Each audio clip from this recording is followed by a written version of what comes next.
Hey guys, Natalie here with Cannon Performance, and in this video I kind of want to talk about some things to consider when it comes to achieving off-leash control. So the first thing is going to come down to understanding of your dog and what equipment items are needed. Some dogs do really well on just a slip lead. Some other dogs are going to need a more clear form of communication, and that can come from either a prong collar or sometimes a martingale collar as well. Dude doesn't have a lot of opposition reflex, and so a slip lead for him is a perfect tool. He doesn't need too much leash maintenance, and he doesn't want to fight against that leash pressure. So that's the first thing. The second thing is that utilizing the e-collar is going to be really instrumental in your communication when it comes to off-leash control with your dog.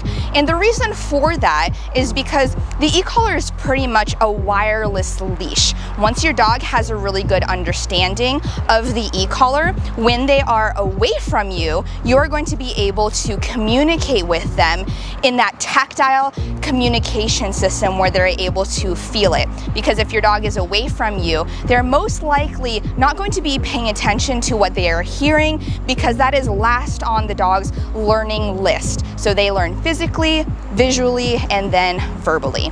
So the e-collar is going to be really important. The next thing is that you don't want to phase out your training tools too early.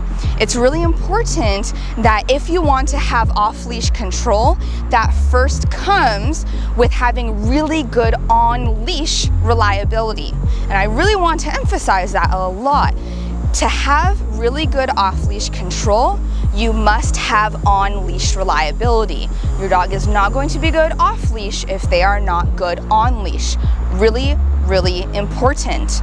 So when it comes down to building that, we want to have that in incremental stages.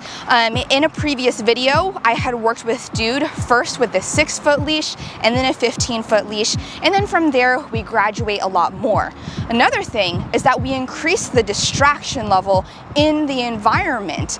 If you want your dog to be really receptive to you and always come back to you and have that off-leash control, you need to practice in these really distracting environments where there's a lot of stimuli that the dog is going to be really interested in and be able to recall them off of that.